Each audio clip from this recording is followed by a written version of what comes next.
प्रिय साथियों, नमस्कार। बिगनिंग ऑनलाइन क्लासेस में आप सभी लोगों का स्वागत है।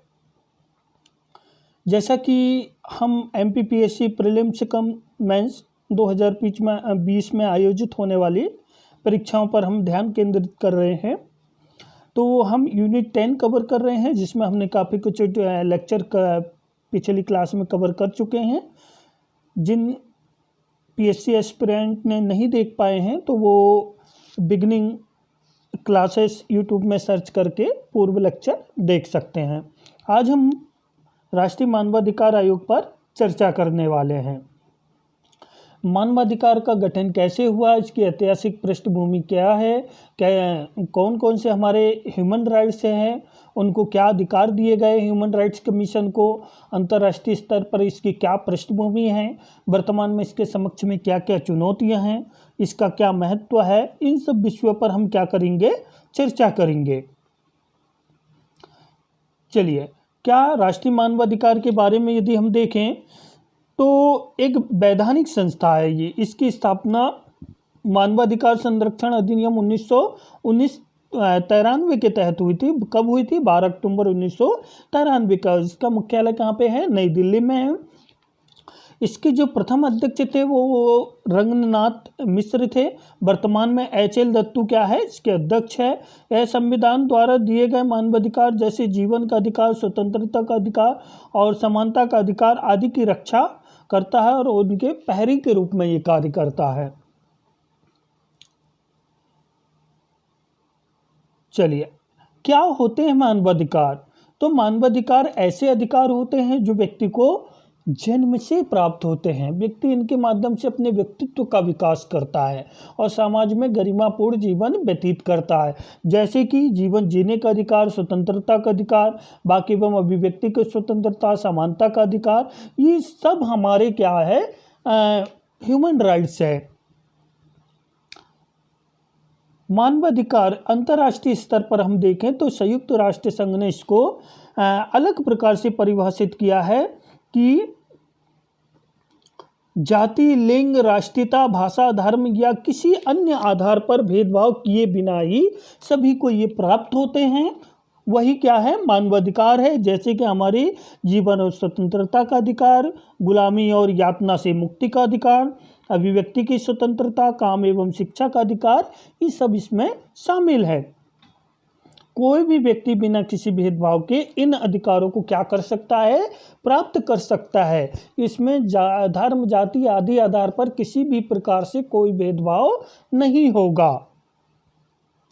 अब इनकी हम पृष्ठभूमि,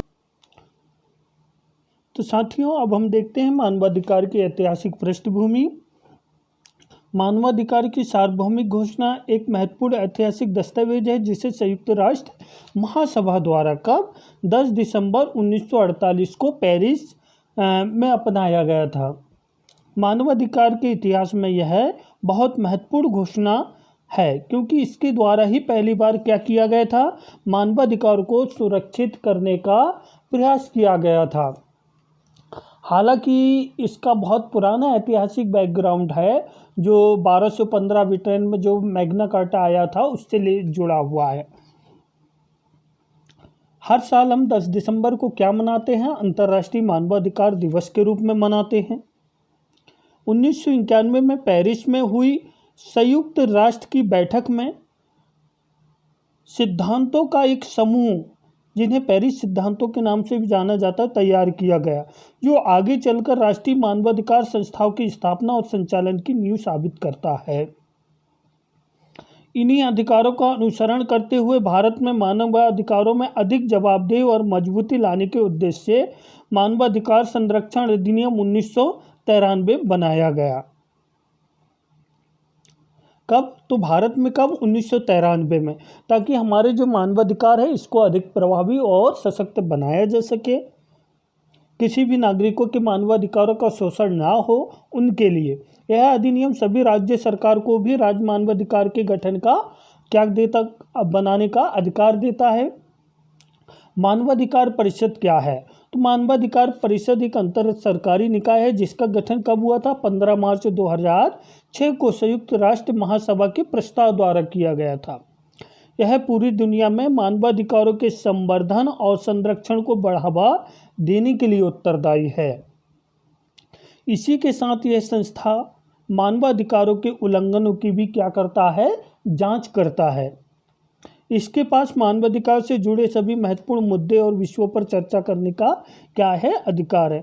तो देखिए यह क्या काम करता है, पूरी दुनिया में मानवाधिकारों के संवर्धन और संरक्षण को बढ़ावा देने के लिए उत्तरदायी एक महत्वपूर्ण संस्था है।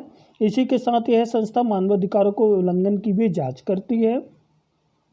इसके पास मानवाधिकार से जुड़े सभी महत्वपूर्ण मुद्दे और विषयों पर चर्चा करने का क्या होता है, पूरा अधिकार होता है।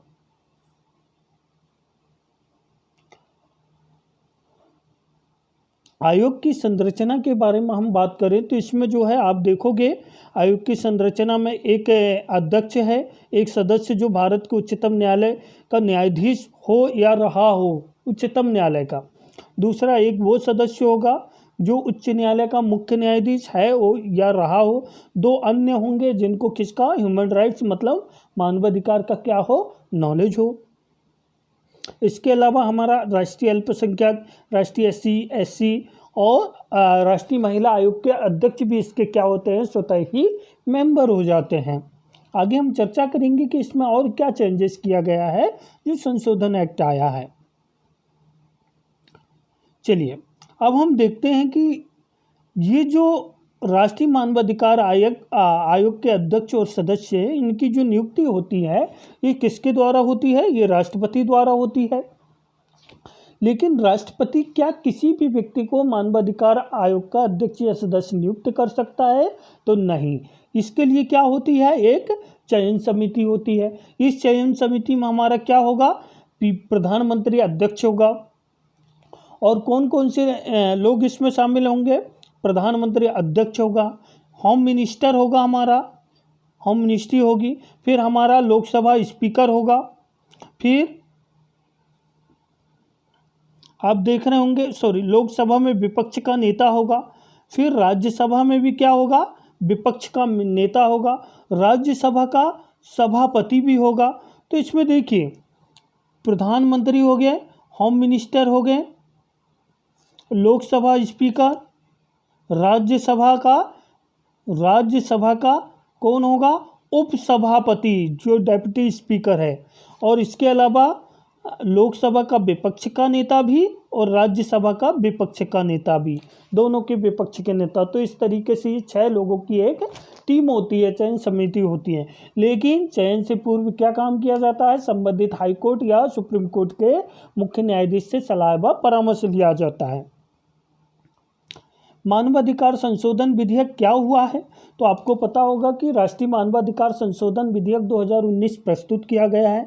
इसको क्यों संशोधन किया गया है, क्योंकि समय के अनुरूप इसको अधिक सशक्त बनाने के लिए, कुशल, पारदर्शी, समावेशी बनाने के लिए, ताकि मानवाधिकारों का संरक्षण किया जा सके, ये संशोधन विधेयक आया है। इसमें क्या है, इस संशोधन में ये कहा गया है कि सुप्रीम कोर्ट का पहले जो रिटायर्ड जस्टिस होता था, चीफ जस्टिस होता था, वही इसका चेयरमैन होता था। लेकिन अब ऐसा प्रावधान नहीं है। सुप्रीम कोर्ट का कोई भी जज जो वर्तमान पद में है या रिटायर हो चुका है, वो भी इसका चेयरमैन बन सकता है। दूसरी चीज, जो राज्य आयोग में 2 मेंबर होते थे उसको बढ़ाकर कितना कर दिया गया है, 3 कर दिया गया है, और इसमें एक महिला सदस्य भी होगी। इसमें राष्ट्रीय मानवाधिकार में राष्ट्रीय पिछड़ा वर्ग, राष्ट्रीय बाल संरक्षण आयोग को, और इसके अलावा जो दिव्यांग जनों संबंधी मुख्य आयुक्त होती है, वो भी इसमें क्या कर दिए गए हैं, इंक्लूड कर दिए गए हैं। राष्ट्रीय और राज्य मानवाधिकार आयोग के सदस्यों का कार्यकाल क्या कर दिया गया है, पहले 5 वर्ष होता था, अब इसको घटाकर कितना कर दिया गया है, 3 वर्ष कर दिया गया है। कितना कर दिया गया है, 3 वर्ष कर दिया गया है। पहले क्या होता था, पहले होता था 5 वर्ष या 70 वर्ष, जो भी पहले हुआ। अब केवल कितना कर दिया गया है, 3 वर्ष कर दिया गया है। ऊपर से क्या कर दिया गया है कि जो सदस्य होंगे उनको पुनर्नियुक्ति के वो पात्र होंगे। तो ये महत्वपूर्ण संशोधन हुए हैं, इनको ध्यान रखिएगा। इसके कार्य क्या है, कैसे ये कार्य करता है। तो देखिए, जैसे ही इसको कोई शिकायत प्राप्त होगी, चाहे वो लोक सेवक के भूल चूक के मामले में हो, लापरवाही के मामले में हो, या वो किसी भी प्रकार के मानवाधिकारों के उल्लंघन के मामले में हो, तो उसकी जांच पड़ताल करता है ताकि मानवाधिकारों के उल्लंघन को रोका जा सके। अगर कोई लोक सेवक है वो किसी भी तरीके से मानवाधिकार का उल्लंघन करता है तो उसकी जांच पड़ताल करता है ताकि मानवाधिकारों का उल्लंघन ना हो, आम नागरिकों को उनके अधिकार मिल सके। दूसरा है कैदियों की जीवन दशाओं का अध्ययन करना। न्यायिक हिरासत, पुलिस हिरासत में हुई मृत्यु की जांच पड़ताल करना भी आयोग के कार्य क्षेत्र में शामिल है। साथ ही NHRC मतलब ह्यूमन, जो हमारा नेशनल ह्यूमन राइट्स कमीशन है, वो मानवाधिकार से संबंधित अंतर्राष्ट्रीय संधियां एवं अन्य संबंधित अभिसमयों और दस्तावेजों का अध्ययन तथा उनके प्रभावों का अनुपालन करने की सिफारिश भी करता है। मतलब ये केवल राष्ट्रीय नहीं, अंतर्राष्ट्रीय संधि स्तर पर भी अगर कहीं मानवाधिकार का उल्लंघन हो रहा है तो उनको प्रभावी बनाने के लिए दस्तावेज। भारत में मानवाधिकारों को बढ़ावा देने के उद्देश्य से मानवाधिकार के क्षेत्र में शोध कार्य भी NHRC के अंतर्गत आता है। मतलब कुछ शोध कार्य भी करते हैं जिससे मानवाधिकारों का उल्लंघन ना हो। क्या है और समाज के विभिन्न वर्गों में मानवाधिकारों से संबंधित जागरूकता बढ़ाना। 10 दिसंबर को हम इसलिए तो अंतर्राष्ट्रीय मानवाधिकार, किसी लंबित वाद के मामले में न्यायालय की सहमति से उस वाद का निपटारा करना। लोक सेवकों द्वारा किसी पीड़ित व्यक्ति उसके साथ किसी अन्य व्यक्ति को मानवाधिकार के हनन के मामले की शिकायत की सुनवाई करना। मानसिक अस्पताल अथवा किसी अन्य संस्थान में कैदी के रूप में रह रहे व्यक्ति के जीवन की स्थिति की जांच की व्यवस्था करना। मतलब मानसिक अस्पताल अथवा कई बार आपने देखा होगा मूवी वगैरह, उसमें मानसिक रोगी होते हैं, उनको कई तरीके से प्रताड़ित किया जाता है, चाहे जेल हो, कैदियों में। ये वर्तमान चर्चा का विषय बना हुआ, तो वहाँ पर ह्यूमन राइट्स कमीशन की टीम पहुँच जाती है। कई बार आपने देखा होगा कि किसी हीरो ने, मूवी में कोई हीरो जो है किसी विलन को वो करता है तो वहाँ मारता है या किसी भी तरीके से वो सच उगलाना चाहता है, तो ऐसी कंडीशन में क्या काम करते हैं, वहाँ पत्रकार पहुँच जाते हैं, ह्यूमन राइट्स वाले पहुँच जाते हैं। तो इस तरीके की बात होती है कि कहीं मानवाधिकारों का वो तो नहीं हो रहा है। संविधान तथा अन्य कानूनों के संदर्भ में मानवाधिकारों के संरक्षण के प्रावधानों की समीक्षा करना तथा प्रावधानों को प्रभावी ढंग से लागू कराने की सिफारिश करना, ये सब इसके महत्वपूर्ण कार्य हैं। आतंकवाद या अन्य विध्वंस कार्यों के संदर्भ में मानवाधिकारों को सीमित करने की जांच करना। गैर सरकारी संगठन तथा अन्य ऐसे संगठनों को बढ़ावा देना जो मानवाधिकारों को प्रोत्साहित करने तथा संरक्षण देने के कार्य में शामिल हो इत्यादि। मानवाधिकार के समक्ष कौन कौन सी चुनौतियां हैं, तो आप देख रहे होंगे कि अभी वर्तमान में मानवाधिकार के समक्ष कई प्रकार की चुनौतियां उत्पन्न हो रही है। चलिए उन पर चर्चा करते हैं। केंद्र सरकार, राज्य सरकार आयोग की सिफारिश मानने के लिए बाध्य नहीं है। पहली बात तो ये है कि जब भी हमारा मानवाधिकार केंद्र सरकार या राज्य सरकार को रिपोर्ट सौंपता है तो ये मानने के लिए बाध्य नहीं है। लिहाजा मानवाधिकारों को मजबूती से प्रभावी, तो इससे क्या है, मजबूती से प्रभावी नहीं रहने का सबसे बड़ा कारण और क्या है, राजनीतिक इच्छा शक्ति का अभाव भी है। वहीं दूसरी तरफ राज्य मानवाधिकार आयोग केंद्र से जवाब तलब नहीं कर सकता। अगर आपको पता होगा कि केंद्रीय कोई कर्मचारी है, उसने यहाँ पे लोक सेवक है, मानवाधिकार का उल्लंघन किया है, तो ऐसी कंडीशन में हमारा राज्य मानवाधिकार आयोग केंद्र सरकार से कोई टीका टिप्पणी नहीं कर सकता, जवाब सवाल नहीं कर सकता। मानवाधिकार संरक्षण कानून के तहत आयोग उन शिकायतों की जांच नहीं कर सकता जो 1 साल बाद घटित हुई हो। मतलब 1 साल के अंदर घटित मामले ही तहत ये जांच कर सकता है। अब पता चला कोई व्यक्ति है, कैदी है, वो 1 साल तक जेल के अंदर रहा, उसके मानवाधिकारों का हनन होता रहा, अब वो चाहेगी अपने मामलों को 1 साल बाद उजागर करे तो नहीं कर पाता है। कोई महिला है, उसके साथ यौन शोषण हो रहा है, किसी भी प्रकार के मानवाधिकारों का हनन हो रहा है, अगर 1 साल बाद वो शिकायत करे तो कोई सुनवाई नहीं होगी। तो एक बड़ी वो है, तो अनेक शिकायतें बिना जाँच के ही रह जाती हैं। अगली बात है कि मानवाधिकार संरक्षण कानून के तहत उन शिकायतों की जांच नहीं जो 1 साल पहले बाद हुई, पदों का खाली पड़े रहना। आप देख रहे होंगे कि मानवाधिकार आयोग है, एक बहुत बड़ी संस्था है, लेकिन बहुत सारे पद इसमें खाली है। अब इतनी बड़ी 135 करोड़ जनसंख्या है, आपको पता होगा। तो ऐसी कंडीशन में क्या होता है, आयोग पूर्ण रूप से कैसे जांच कर पाएगा जब उसके पास जांच के लिए मेंबर नहीं होंगे, सदस्य नहीं होंगे। बहुत सारे संसाधनों की कमी एक बड़ी समस्या है। मानवाधिकार के प्रति जागरूकता की कमी है। लोग बहुत सारे हमारे भाई बहन साथी मानवाधिकार के बारे में जानते ही नहीं हैं। उनको पता ही नहीं कि हमारे अधिकार क्या है और हमारे अधिकारों को कोई शोषण कर रहा है। अत्यधिक शिकायतें प्राप्त होना और आयोग के अंदर नौकरशाही ढर्रे की कार्यशैली इत्यादि इन आयोग की समस्याएं रही हैं। तो यही इसकी प्रमुख चुनौतियां हैं।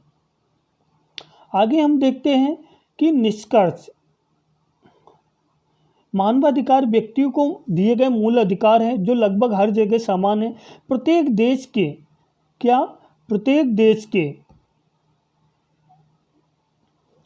देश के किसी व्यक्ति, जाति, पंथ, रंग, लिंग, संस्कृति और आर्थिक या सामाजिक स्थिति को नज़रअंदाज कर इन अधिकारों को प्रदान करता है। हालांकि कभी कभी इनका व्यक्तियों, समूह या स्वयं राज्य द्वारा उल्लंघन किया जाता है। इसलिए लोगों को मानवाधिकार के किसी भी उल्लंघन के खिलाफ खुद आवाज़ उठाने की ज़रूरत है। हम जानें कि हमारे अधिकार क्या है, हमारे कौन कौन से हमारे मौलिक अधिकार हैं, कौन कौन से हमारे ह्यूमन राइट्स है। तो अगर हम अपने अधिकारों को जानेंगे, समझेंगे, तो हम अगर हमारा शोषण होगा तो हम इसके विरुद्ध क्या करेंगे, आवाज़ उठाएंगे। लेकिन हम तो ये सब जानते ही नहीं है। भारत में मानव अधिकार आयोग होने और उनके संरक्षण के लिए कारगर कानून होने के बावजूद बच्चे, महिलाओं पर अत्याचार, तस्करी, ऑनर किलिंग, अस्पृश्यता, गरीबी, महिलाओं के साथ घर या सार्वजनिक तौर पर होने वाली हिंसा, आज़ादी के 7 दशक बीत जाने के बाद भी आज भी ये प्रक्रिया चालू है। महिलाओं के साथ, बच्चों के साथ आप देख रहे होंगे कार्यस्थल पर यौन शोषण हो रहा है। बहुत सारे ऐसे वो हो रहे हैं। दास प्रथा आज भी बनी हुई है। बंधुआ मजदूर जैसी समस्या है। स्पर्शता कहीं न कहीं अभी कई क्षेत्रों में दिखाई देती हैं। ऑनर किलिंग एक बड़ी समस्या है। इसलिए हमें सब कुछ सरकार पर ना छोड़कर अपने स्तर पर भी अपने आसपास होने वाले अपराधों को रोकने के लिए साथ मिलकर कदम उठाने होंगे। जिस तरीके से हम किसके लिए कदम उठा रहे हैं, कोरोना जैसी घातक बीमारी को अपने देश से भगाने के लिए, हराने के लिए हम कदम उठा रहे सब मिलकर। उसी तरीके से हमको यहाँ पर भी कदम उठाने की ज़रूरत है।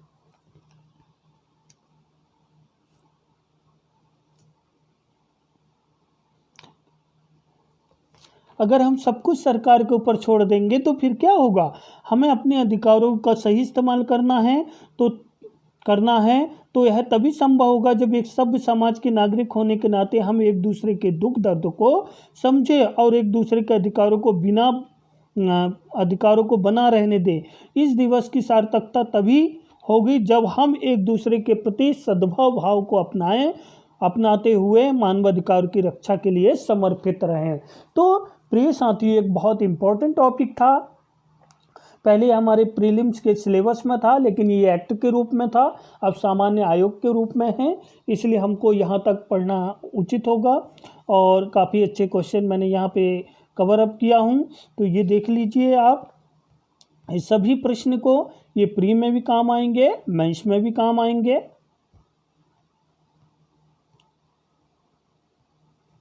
अच्छा, आप लोगों को यदि दिक्कत आ रही हो नोट्स की, तो आप व्हाट्सएप जो नंबर है मेरा 8462944133, इस पर आप कॉल कर सकते हो या मैसेज कर सकते हो। मैसेज में आप डालिएगा PSC एस्पिरेंट, तो मैं निश्चित रूप से आपको ये जो भी नोट्स हमारे लेक्चर हो रहे हैं उनकी नोट्स में आपको PDF के रूप में